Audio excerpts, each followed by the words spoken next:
I'm Richard Marcus. I scammed casinos out of $25 million. I never got caught. This is how crime works. When the public comes to gamble, the only thing they really know about the underbelly of Las Vegas is what they see in the movies. They're not exposed to it. There's all kinds of other stuff going on. You know, there's soft cheating, there's hard cheating, there's stealing, there's heists. To try and cheat a casino, it is a very dangerous thing to do. You will most likely end up being arrested, put in prison, so please do not do it.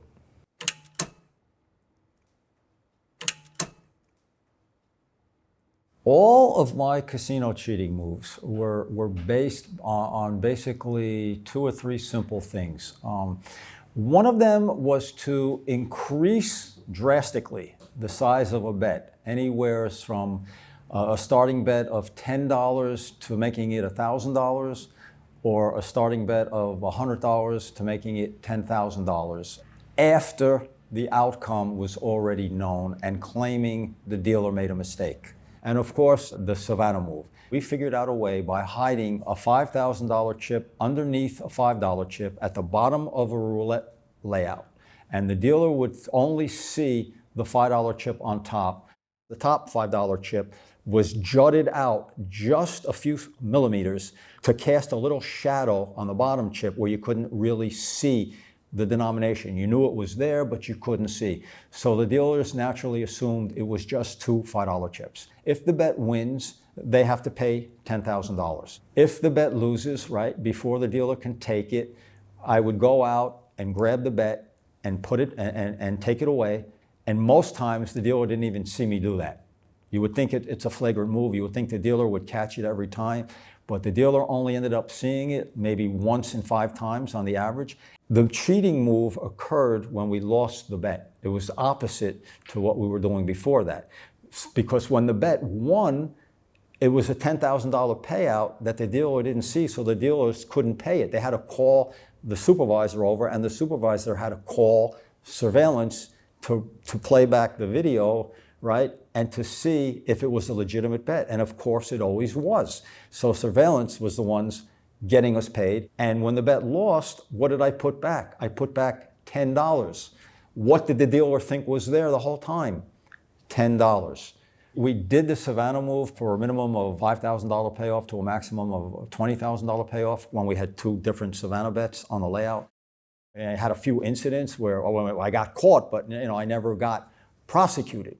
Andy Anderson was chasing me around Las Vegas while he was working for Griffin Investigations, a private detective agency that worked for the casinos to help protect them against people like me. He would always grab me up and take me to the back room just to get me ID, just to hassle me.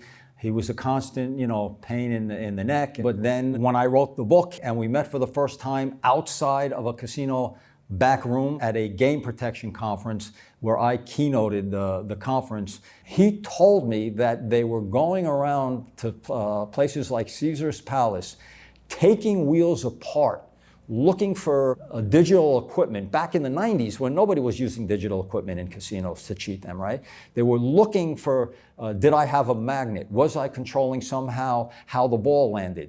This blew my mind more than anything else when I heard this, because the move was so simple. I just made a bet. If I won, I won. If I lost, I took it back, and that was it. I train casinos now, and I train them specifically how to stop the Savannah move, which entails a very simple movement. When the dealer waves off no more bets, right? Instead of just standing there casing the layout, right, with their eyes, they need to take a step out of the box to the left and look and see if there are any high denomination chips out there before they spin the ball.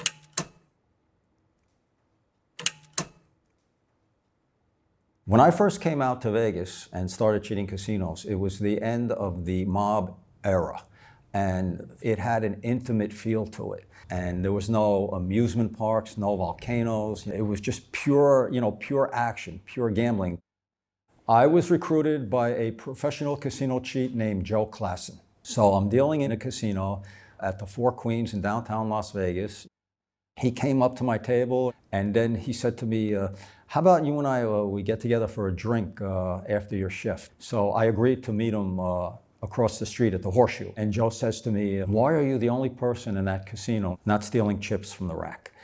And I knew that that was true. I could see the other dealers were all stealing like, $10 here, $15 here, red $5 chips. And, I just wasn't interested in that.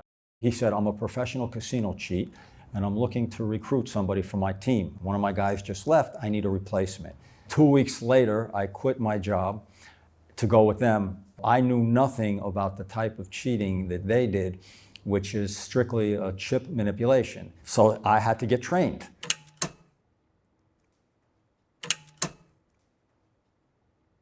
The first move that he trained me at was to actually bet $15, 3 red $5 chips, and then after the dealer pays, to switch in 2 $500 chips with a $5 chip on top, so that's $1,005, and claim to the dealer and say, "Hey, you paid me wrong. What is this crap? Pay me right." And as I switch it in, underneath my arm is a whole bunch of hidden $500 chips that are exposed now. Those are backup chips to claim credibility that I'm a $500 player. He broke the move down into me that social engineering is all based on psychology. I can make you believe that I'm a guy that bets $10,000 a hand in a casino, which I did. And they never call surveillance because they believe I'm a high roller. He trained me how to be a claimer. The claimer is the person who takes the money off the table, regardless of who actually switched the chips. Everybody thinks that casino cheating is about sleight of hand. I make you look this way, and then I do a switch on chips that way. I have to divert your attention. But it's all the opposite, he taught me. You do it right under their nose.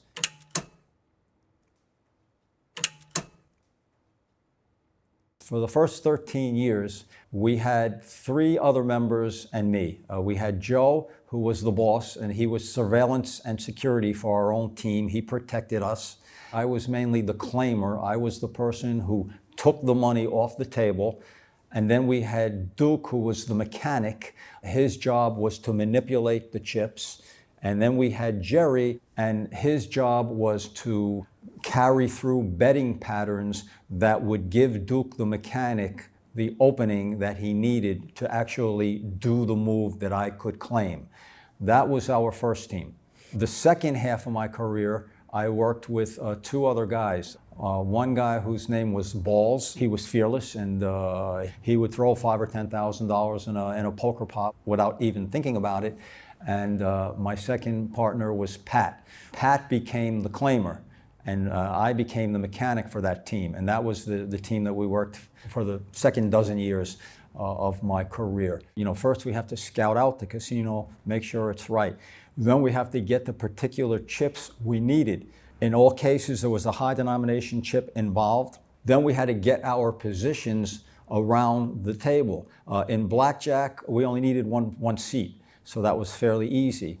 In craps, we had a mechanic and a claimer, so we needed one person to be standing behind the other, which is not that hard. But in roulette, which is the most sophisticated, it's almost choreographed. So we have to have 4 people on the game, 3 of them actually sitting and 1 of them standing. So that sometimes took time.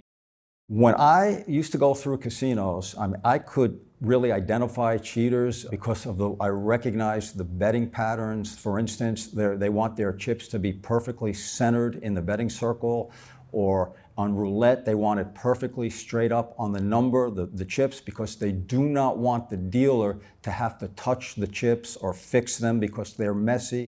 The language that they use, because casino cheating teams, they never speak to each other. They use sign language. Hands touching the face, hands touching their ears like this. That might mean come to me. Rubbing a chin means everything is okay. Now, from the casino point of view, they're not skilled in that. They don't train for that. But for them, it all ends up with the video cameras today. The best night of the year to work to cheat casinos is always New Year's Eve. That's when the action is the highest and there's the most people in the casino, or in Vegas, a big championship fight night or a huge concert. That's what draws all the high rollers in. That's what we wanted. But the negative part of that is you have tons of people. sometimes you can't get a seat. So you might have to wait to get around the roulette wheel. You might have to wait an hour or 2 hours just to get in position. So when you're doing a sophisticated roulette move, you're looking at an hour to an hour and a half of doing the move. But if you're doing something simple like the Savannah, you're looking at total, provided that you have the $5,000 chips you need to do it, you're looking at just a few minutes.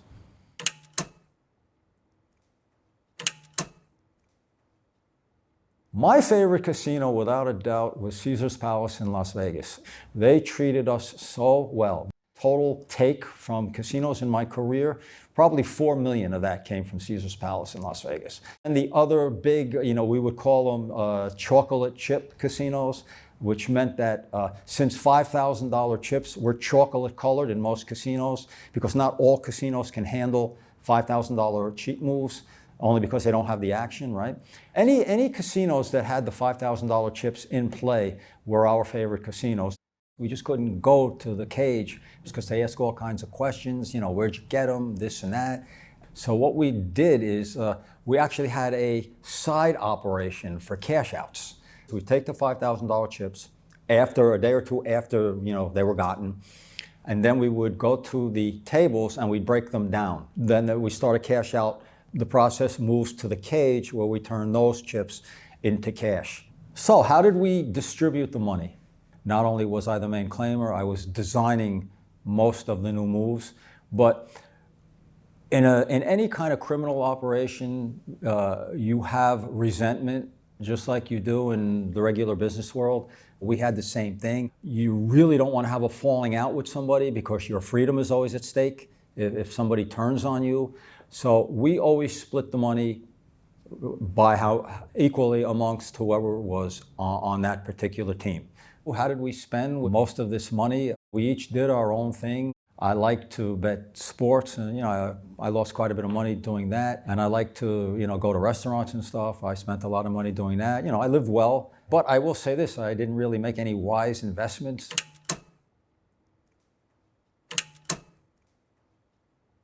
When I was a kid, the only person I knew that wasn't Italian was me. People ask me all the time, since I was cheating back in the days of the mob, they saw like the movie Casino where De Niro tells the guy in the back room to break the guy's hands because he was cheating.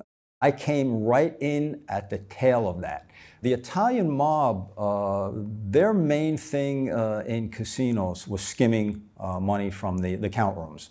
Again, it was in the movie Casino. You saw guys walking out with Joe Pesci and some other guys. You saw them walking out with suitcases filled with cash that were never going to get reported to the Gaming Control Board or the IRS. But also, there was a mafioso named Tony Spilotro, and he was the head of the infamous Hole in the Wall gang. They would take the room next to the room where these rich people were staying, and then when they were down in the casino or seeing a show, they would drill a hole in the wall, go in and rob the place. Sometimes you see scenes like in the movie 21, and it's about the MIT blackjack card counting team. They get roughed up. When I first started out in the early 70s, I did get some serious threats, and they had no evidence against me, but they didn't like me because they knew what I was doing. 2 security guards took me up in an elevator to the top floor, the penthouse of the Desert Inn. They had the key, and they walked me through the suite right to the balcony overlooking Las Vegas Boulevard. And they said to me, "Kid, the next time we see you here, this is how you're leaving the casino." And then they turned around and they walked me back out the door. And I had a few of those type of threats, bodily harm, prison, and all that stuff. But nothing ever happened to me. And the person who recruited me taught me that, just keep your mouth shut. Any evidence they have on you, they have. You're not going to help yourself by trying to talk your way out of it. So, I was always confident and stay confident, and that drove me through it.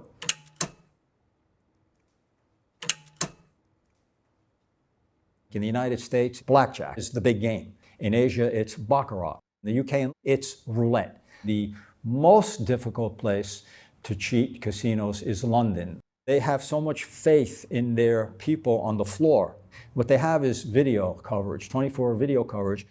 And on every roulette game, they had not only a supervisor on the game, but they had a guy in a high chair that was like a ladder chair and never take his eyes off the layout. And just sit there like this. That was his job, just to make sure that he saw everything that happened. And we had to deal with that. You know, in the United States, it's like, you know, they got one supervisor for every 2, 4, or even 6 games. And in London, they have audio surveillance right on the tables. They have hidden mics right on the tables. But in the United States, they don't have any audio. Okay, so they rely completely on visual, so they try to avoid things like standing behind a table, looking suspicious, especially if it's card counting, like somebody might be back counting without playing. That means standing there counting the deck down and waiting for the deck to become advantageous to the player so they could give the player a signal to come and make big bets because it's to the player advantage. And the only thing we concentrated on is avoiding surveillance when they were going to be called to verify one of our illegitimate bets. Surveillance never catches on to sophisticated professional cheats by themselves. They must have the input from the floor or else they get nowhere with that. And another reason for that is surveillance has evolved where today watching the games and protecting the assets is just one piece of what they do. Back then, it was all they did was protect the games. But now they have to worry about all kinds of stuff: active shooters, terrorism, human trafficking, prostitution, defend themselves against heists. They're constantly training. They got canine units. They got so much stuff going on that they just don't have time to watch the games as much as they need to be watched.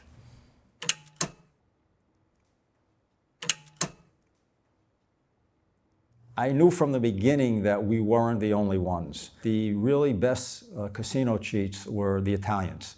And there were very few professional casino cheating teams in the world. There's never been more than 3 or 4 of them at the same time that are really prolific, great cheating teams. One day, we go up to Lake Tahoe, and we're doing a cheat on a roulette table, which involves pass posting $100 chips straight up on a roulette bet for a $3,500 payoff. Duke went right out to pick up the dolly, and it happened that the person's hand who went out and collided with our mechanic's hand was the Italian mechanic for the Italian team. And now we had a little bit of a problem here because you know, at the time we were on the south shore of Lake Tahoe. There was only 4 casinos, right? We all sat down together, all 8 of us. So we decided, okay, you guys take these 2 casinos on this side of the Lake Tahoe Strip, and we'll take these 2 casinos, and we stay out of each other's way. Now, as the years went on after that, you know, we would run into them. I never really got to see what move they were doing, okay, what their move actually was. I would try to sneak around and see if I could see what they're doing. And then I saw their move, and their move was great. They would bet 4 stacks of roulette chips, $1 roulette chips, on 4 different areas of the wheel. Usually the winner had to be near one of their 4 stacks. The dealer was going to put the dolly on the number that won. Their mechanic, or they were all mechanics, whichever one of them was closest, would just go in there and swish. With a swish, he would just move that bet, that stack of chips, to the winning number before the dealer could get there and put the dolly on top of it. And imagine that, a stack of 20 roulette chips, to just move it that fast without any of them falling down. I mean, it was so lightning quick. And when I saw that, I said to myself, wow, these guys are better than we are. And that haunted me.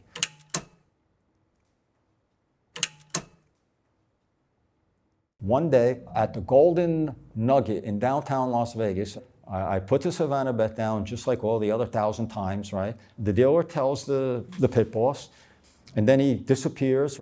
They started to close the games down because they wanted to sweat me out and see if I would run.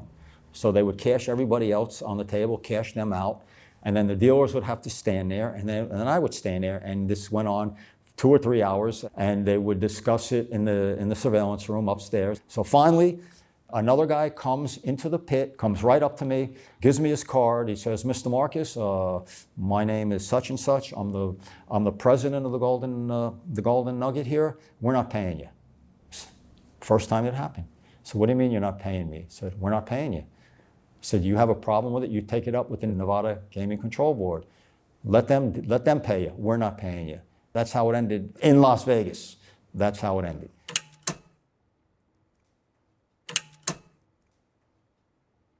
In Nevada, if you cheat in a casino for a $5 gain, you are getting arrested and charged with a felony. If it's your first time, you could actually do a year in prison. In Europe, it's very liberal. If all jurisdictions had really harsh penalties, I think you would find a lot of the cheaters deciding to become advantage players and making less money, but avoiding the risk.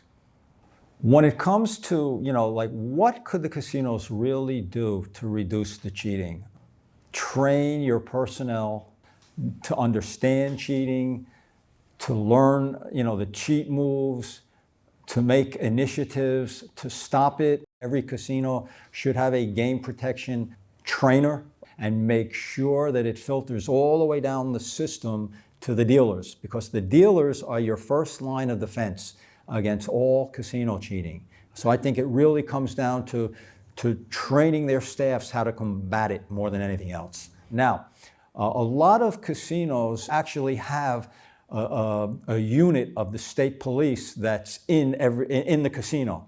Law enforcement has more direct access to background information on people. A casino who suspects somebody might be a cheater then they don't have any evidence, they could get more information from law enforcement that would increase the probability that this person might be a casino cheater because he or she has been involved in some other crime of another nature.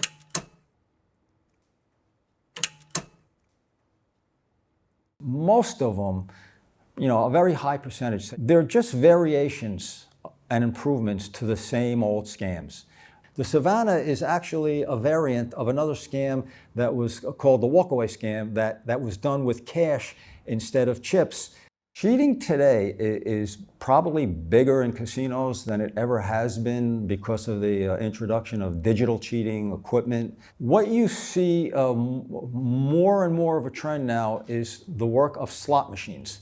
There's a term called reverse engineering, which enables slot cheats to more or less predict, based on slot machines' recent activity, which is supposed to be random, but by taking actual photographs of what's going on with the machine's activity in recent times and relaying that data to a Russian laboratory somewhere or a Chinese laboratory somewhere, and then the information comes back to them on the property that a certain slot machine is going to hit.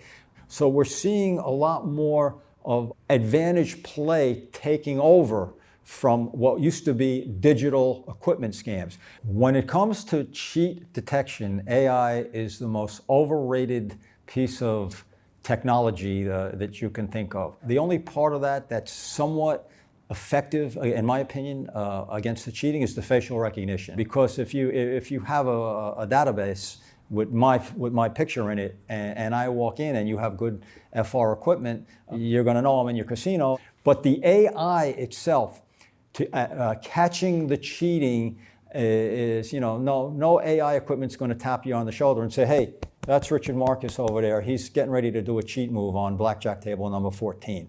It's not going to happen. In bigger casinos that have higher limits, you're going to have higher value cheat moves. But the percentage of the total casino bankroll that's affected by cheating will more or less remain the same in all casinos. It'll be a certain percentage of what the casino win is eaten up by cheating, just like in retail stores, a certain percentage of the profits are eaten up by shoplifters. So when you take casino cheating as a whole, is it several $100 million a year that cheats take out of casinos across the world? Definitely. Is it going to put the casinos out of business? Well, it could only really put a casino out of business if it affects the integrity of that particular casino. In other words, if high rollers and people who frequent a particular casino hear that a lot of cheating scams are going on, that's where the casino could really be hurt. What's really negative is when their own employees get involved in it. And usually the employees who are cheating, they're cheating the casino. They're not cheating the players. You know, it's an organized collusion scam where they're cheating the house. And these are the scams that make the newspapers across the world. Do casinos actually cheat the players? Well, that depends on what you consider cheating. What they do is they manipulate the rules to make it more and more difficult for them to win, which some people might look at as cheating. Two good examples of that, in England and France, where roulette started, it was just 1-0. And 0 is a number where if you bet everything else, any straight up number besides 0 and 00, all right, you lose. You bet red, you lose. You bet black, you lose, right? Then the United States, they made it 2 zeros, which doubles their house edge. Now there's actually roulette tables in the United States with 3 zeros, and that triples their original house advantage. And the second advantage of that is with blackjack.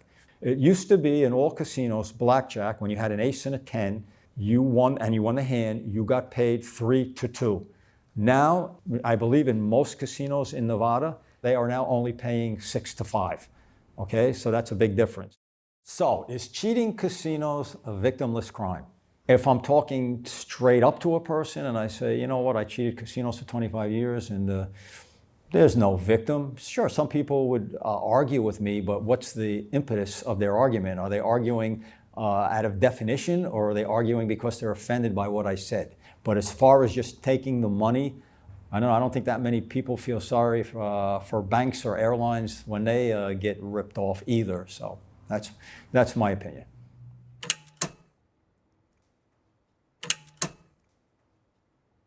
So, you know, when we had that problem when I was doing the Savannah at the Golden Nugget and the president came down and said, you know, I'm sorry, we're not paying you. I mean, that effectively not only ended my career, it ended Pat's and Ball's career. The Gaming Control Board was following me. The major thing that was implemented because of me on the law enforcement side, they increased the penalties as a deterrent. They just, started putting more people in jail because they didn't want any more of me's around. I knew my last day was going to be New Year's Eve, 1999, going into 2000. I wrote the book American Roulette. I didn't write the book till 2003. My career ended in 2000. I never got caught. Every other financial crime like that, it's usually 3 years, right? That's the statute of limitations. 3 years, it's over. But in Canada, when I was called to make some comments about that false shuffle scam, I told the journalist on the phone that, oh yeah, I had plenty of experience. I cheated the casinos in Canada. And what I didn't know, there is no statute of limitations in Canada. So I publicly admitted that I did all these crimes in Canada, but I was lucky because they didn't have any video evidence. So that was scary for me. One thing I must say is that I am not encouraging in the least for anyone to try and cheat a casino. It is a very dangerous thing to do. So what I'm doing now is I am a game protection trainer and consultant. I go around the world and I train casino staffs in a lot of things that we've been talking about. What casinos need to do, how they need to improve their surveillance. And I also, since 2022, I hold a major annual conference with 50 speakers. That's basically what I'm doing now.